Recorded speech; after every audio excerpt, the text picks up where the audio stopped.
Hey, what's going on YouTube? This is Broman Clash, and tonight I'm going to talk about a topic, that's been, buzzing around. I've been seeing it on Facebook, some of it on, the news, some of it, throughout talks and all that stuff. But really, other than, what was going on in Haiti, but honestly, I want to talk about a topic that really does, it really does hit, along with history, and that is the topic of the Confederate flag, being taken down, and the Confederate flag in general. Now, the reason why I want to talk about this subject is because of the fact that one, my people has a history with the Confederate flag. Two, the history of the Confederacy, and its significant ties to not only to my people but also to what's going on in the United States, who really doesn't give a shit about black people in the first damn place. But anyways, and the third and final point is this: to explore why taking down the flag is a good a good step, but not good in, but it's not the end. But first, let's talk about what's the flag significance, especially towards people of the African descent. See, look now, when it comes right down to it, and people of African descent, see, look, when we look at the Confederate flag, we look at it like this. Really, that's the same flag that oppressed my people under. And that's the very same flag that those racists will fly in order to show their dominance and their superiority. But there were also other people, particularly known as the a most notable example, the KKK or the Black Legion. They were well known not only for flying the Confederate flag but also the United States flag. Now the United States flag and the Confederate flag will come hand in hand, actually. But let's focus on the Confederate flag and why it's very significant. But first, we need to go back into not only to slavery but also into like the Civil War, because that's how the Confederacy got their name, and how it because the Confederates put themselves away from annexed or put themselves away from the Union. Thus, they became the Confederates. Mainly, the Confederacy was mostly for the South. There were some northern states here and there, probably like one or two, but and then there was the Union. The Union had states as more mostly northern states, but truth be told, they still had slavery as well, and they were not down to free slaves, no matter how way you look at it. Hey, even I fell for the trick as well. But I'm going to keep it real. I'm going to keep it right. I'm going to keep it off on the strength. But when you really look at it, the way the Confederate flag worked was the fact that it was meant to be as a sign of rebellion against the Union. And you know who was also a part of the Union? Abraham Lincoln, the very same president that supposedly freed black people due to the kindness of his heart. Now, let's put it like this. When he declared the Emancipation Proclamation, which did nothing. It freed zero slaves. I repeat, it freed zero slaves. So, in essence, the reason why he did that was not only to preserve the Union, but to but to make sure that slaves who were previously in the South, who had no choice, now can go with the North and say, yeah, if you fight with us, you'll get your freedom. How funny is that? In the American Revolution, they promised the same thing, and yet they were still in chains. And the British promised the same thing, but yet they were in chains as well. Now, anyways, this is where things get real interesting, because when you notice that two people are having economical, structure and financial gains, the Union noticed that not only they were northern and much more urbanized, but yet they were not making as much money as the South. The South was more agricultural based. They had cash crops such as cotton, tobacco, such as those. And when it came right down to it, it expressed something. It expressed that, like, wait a minute, what if the South becomes too powerful for us to handle? What if the South becomes too powerful, and we cannot stop it, and then it will eventually overtake us. So then they decided to say or think that, wait a minute, hey, Southern people, if you come with us, we can split the profits and we can live, very happily. But, the South, noticing that they had much more financial gain because of the fact that not only they had slaves, but they also had agricultural standards. So they refused initially. Yeah, they refused, and it stuck that way. So then the Civil War happened due to the fact that it was over to not only over the breaking down of the Union, but also for financial reasons. Then this is where things get real interesting, because if you understand the basic concept and the basic meaning of the Confederate flag, to some it's like a symbol of heritage. It's a symbol of Southern heritage, Southern pride, and Southern meaning. But to others, people who look just like me, people who understand and know the civil rights era and know the discrimination that was faced against in the South, even though there was, discrimination up at the North as well. So now, when that happened, that became something very significant due to the fact that it not only represented, to some whites, a heritage, a Southern heritage, but it also but to people of African descent and to some other whites who looked at that and just say like, wait a minute, after seeing what the hell y'all did to those people, hell no. They looked at it as a symbol of oppression. They looked at it as a symbol of prejudice. They looked at it as a symbol of basically a bloody symbol of not only of oppression but exploitation and segregation. So basically, it was an overall a symbol of disdain. Yet, this yet that symbol's being taken down, and that's a good first step. But what does that necessarily mean for racism? Sure, you may have taken out like the overt sign of racism. Sure, you may have taken out, you know, sure you may have taken down that sign that represented years upon years of segregation. But segregation still existed long before the Confederate flag was even made. It was made, and segregation existed even before. It still existed even when the banner of the American flag with all 50 stars and 13 stripes, it still exists. It still existed during that time, and it still persists to this day.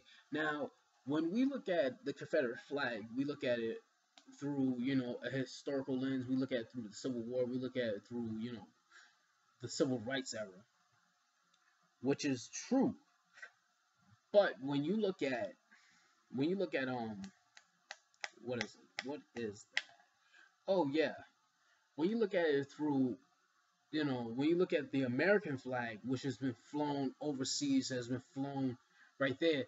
To some people, if you look at it from like a national perspective, to some people it is looked at as a symbol of nationalistic pride, as a symbol of joy, it's a symbol of being an American. But to some, especially if you look at it through a historical context and through an Afrocentric perspective, you realize that it's a symbol of oppression, it's a symbol of racism, it's a symbol of of ethnocentrism. But taking down a flag, it's not going to solve anything. Like, that's the thing. Sure, it's a good first step, but it's not going to eradicate or erase the problems and the stigmas that was caused by racism, like for like 200, 300, even 400 years ago. Yet people actually think that racism still wouldn't even exist because of one damn object. Now, let me tell you something. Racism existed because of three things. One is a social construct that was actually meant to be used as a business tactic. Two, it's a way of life, as Barack Obama mentioned about it being ingrained into the U.S.'s DNA. Being ingrained inside of the United States way of life. And then three, the final one is this: it's a generational thing. It's not going to eradicate, dude. At my generation, it might eradicate at our children's generation, or our children's children, or our children's children's children. It might eradicate somewhere down the line, but if people keep up, oppression, who look at things through a lens that's not even what how should I say it? Not even it's not even that good or even that well, guess what? They end up doing the oppression in the first place. Now, I'm gonna really level with you here. The fact that, the Confederate flag is being taken down is beautiful. But that still does not erase the scars. It does not erase the fact that racism still exists. It does not erase the fact that there are people who profit off of racism. Now it's very funny because there were like, there was Walmart, there were other, stores that would sell the Confederate flag. Yet it's funny because the very same people that will go against, slavery and all that stuff due to like a certain object, they benefit from it. They benefit from exploitation. And it's funny because how can you say that you're against slavery yet you benefit from it? It's just like what KRS-One once said, people have more respect for a holy book than they do for a cow on a meat hook. And no, I'm not a vegan, but the analogy is right there. They have more respect for something that's inanimate, that has a more indoctrinational power than something that actually lives, than something that actually knows the full sting of oppression. Now, and it will not solve, and on a front note, it will not solve, white supremacy, white supremacy, white privilege. It will not solve all that. And it will not solve racism. I'm sure you taking down a flag that symbolizes racism. Sure, you burn a flag that symbolizes racism. But here's the thing. In order to really take down racism, you can't be afraid to talk about it. You have to look at it head on and just say, yeah, this is what racism is all about. We have to talk about this. Yeah, this is what racism is all about. Because of the fact that, hey, it's been done more than it's been shown or said. See, people look at the overt signs, but that was the funny thing, because the Confederate flag has been shown to be more the overt version of racism, white supremacy, and how things go. But when you really look at it and you really think about it, it's funny because when you look at that symbol and the signs, you look at the overt version of racism. You don't look at the covert signs. You don't look at, what's going on underneath. You don't look at, the legislation. You don't look at the systematic version of racism. You don't even look at the system. You don't even look at, how the way it's being institutionalized right there, right in front of you. You don't even know that. You don't even know that it will influence you right there with the TV, or through books, or through entertainment. Yet they believe that it's okay. You think just by ignoring it or not talking about it, it's gonna just blow away on its own. Now, a notable example, like I mentioned before about our 44th president Barack Obama. Now he talked about how the way Jim Crow slavery is ingrained in the in the United States' DNA, and it's true because sure, slavery toned down significantly, but it did not disappear. The 13th Amendment, it said that slavery, unless convicted of a crime, is unconstitutional. So now, if you put two and two together, you realize that they made up these, these really loopy ass crimes. Not even loopy, just because they have loopholes and all that shit. They made these crimes, small minor crimes, just so they could fill up the prisons, just so they could fill up, the jail cells, just so they could fill up, their cotton fields. And if you really think about it, racism still exists. because 80%, like, even though black people, we make up only like what, like a percentage in America, like a small percentage, we are overpopulated, and it's disproportionately black in the prisons on purpose. That's constitutional racism. Now, institutional racism, if you really think about it, because they mentioned, about the schools being underdeveloped in, black communities, and how the way the books are torn, the books and the buildings conditions are not even that good. It still exists to this very day. Sure, you can say like it can be built over, it can be done over again. Just let it be and let it be. But here's the thing: it still persists to this very day. Sure, some black schools have good books, but the many of them don't. Sure, some black schools look very beautiful, but many of them are not.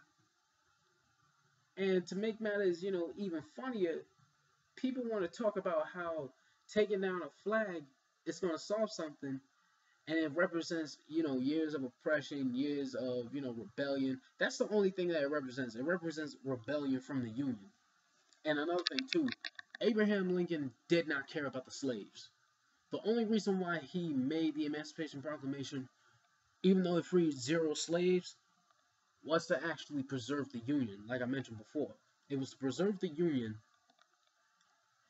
and to decrease the morale and the manpower that the South had. But yet, racism still existed. And to make matters even funnier, some of you say that the Klansmen, they flown Confederate flags. That's all, funny and all that crap because it's true. But like I mentioned before, last time I checked, when I look at the Klansmen and looking it through my history books, they were not only carrying the Confederate flag, they were also carrying the United States flag. They were not. And funny enough, and I remember I said this before, that it's blue by day and white by night. See, after, the night is done, they go back to being your lawyers, doctors, cops, judges, all that other stuff. Going back to be your false leaders, Rachel Dolezal.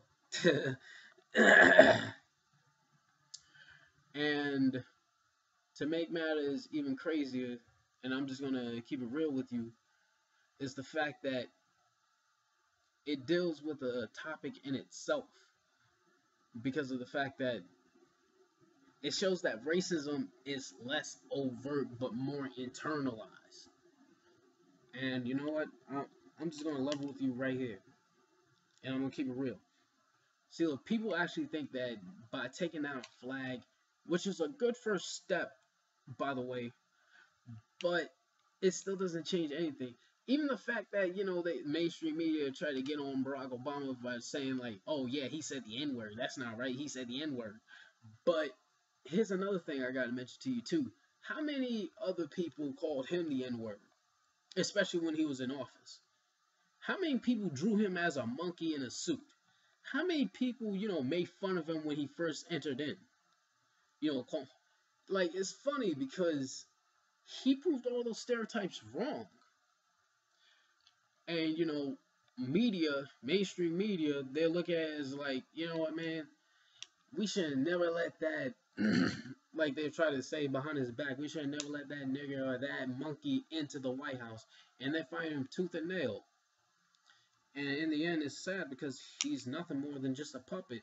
Even though he symbolizes that even black people can obtain, higher power and, higher status, despite coming from either from nothing or from like a unstable family. It shows that you can overcome and come through. But nonetheless, he's still a puppet. Because if he were to talk real with you, like what they try to do right there, they try to expose him like he's some kind of damn crook. But to make matters even funnier, the way he talked about racism, the way he talked about how the way institutionalized racism was a part of, the American fiber, the American society, he exposed the problem that many people were talking about. It's not some isolated incident. nor is something that's just out there. It didn't just happen out in the blue. It's been going on for centuries. And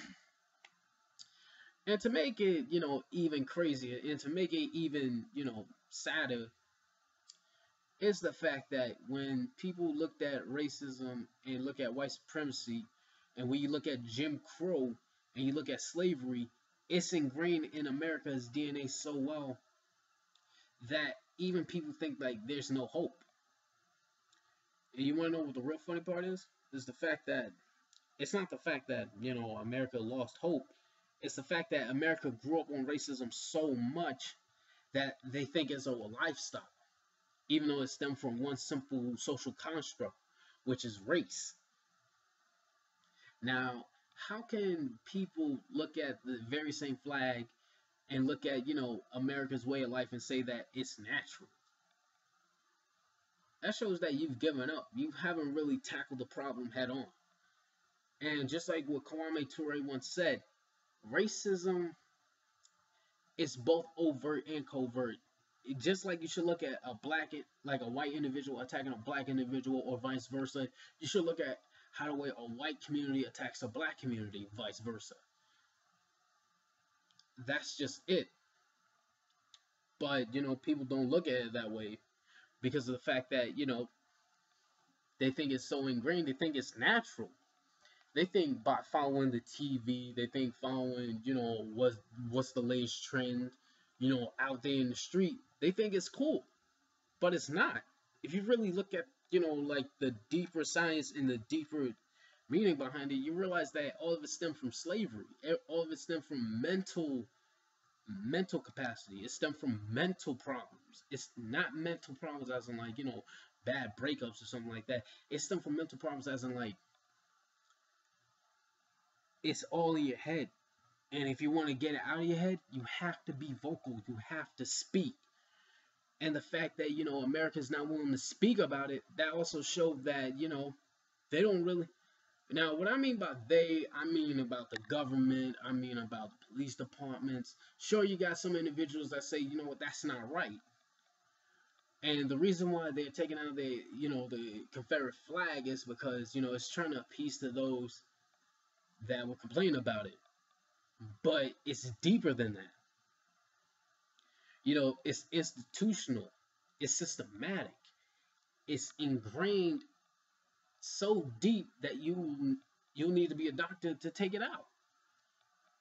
But to make matters even worse and even sadder is the fact that Dylan Stormroof, the guy who shot up the Charleston church, over there in Charleston, South Carolina, the AME. Guess how the way the cops treated him. They gently tugged him along, and they got him alive. Yeah, they got him out alive after he murdered 9 people. And then I remember reading something, from the Huffington Post and the anti-media.org. Guess what they also did? And it's real sad.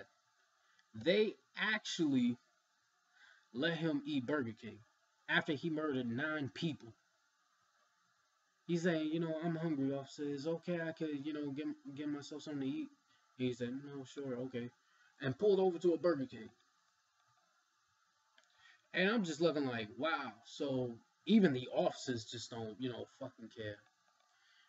And to make matters even worse is the fact that, remember Tamar Rice? How the way he got shot up? How the way he got shot by the police and his sister mourned, but yet the police officers have no sense of decency or the fact that a sister was mourning the fact that her younger brother was shot. They rolled up on him like, BAM! And shot him with a shotgun. Or shot him with, with a pistol. And not give no shits at all. Instead of telling him like, Tamar Rice, put the gun down. Somebody even told the dispatcher, no, not the dispatcher, but somebody else, who's supposed to tell this certain type of information to the police, and told them that it appears to be a fake gun. Yet nobody stopped that. But nobody tried to say like, hey, wait a minute, whoa. They didn't get the information, But that should have stopped. That should have made them just be like, wait a minute, hold on, Sonny, put the gun down. We're not here to hurt you, okay?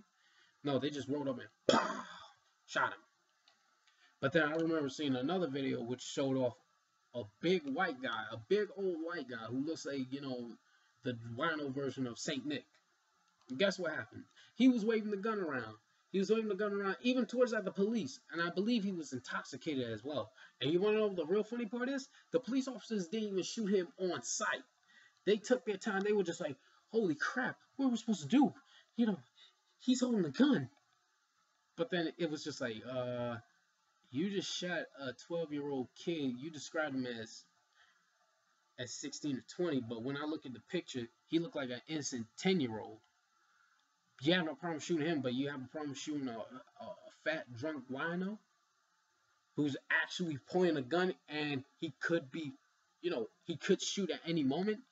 Good that they shot him only once and took him down. But he was clearly a danger, even to the point that one other guy who was also of European descent said, "Stop! Gun! Gun!" He literally yelled it. And I saw the video which it showed off, and I was just like, wow, that's heavy. Yet, sure, like I said, taking down a flag, it shows the first good step, but it still doesn't erase the fact that, there was 200, 300, even 400, 500 years of, slavery, racism, white supremacy, imperialism, ethnocentrism that's been going on. It cannot eradicate that in one day. It cannot eradicate by taking down a flag. It's a process that takes time. Sure, some people look at that flag and say it's a symbol of Southern heritage, but at the same time, to some people, to other people who look just like me, who understand the history, who know the history, and some white people who look at the history and just say, wait a minute, that's a symbol of oppression. Just like, the American flag symbolizes oppression. And you want to know what the real funny part is? Is the fact that that same flag that's being taken down was actually flying at the Capitol in South Carolina. So that tells you what they honestly thought. And with that, YouTube, this is my take on, the Confederate flag and, and why it should be why is it being taken down is both good but somewhat out there. Not out there, but it's not gonna erase the scars of slavery. And like I always say, if you don't agree, then just dislike and say, I disagree respectfully. But if you do agree and you understand where I'm coming from, just say I agree respectfully, or leave a like, comment, subscribe, and all that other stuff. And this is Broman Class saying I won that one. Hope you have a great time. Catch y'all later. Later.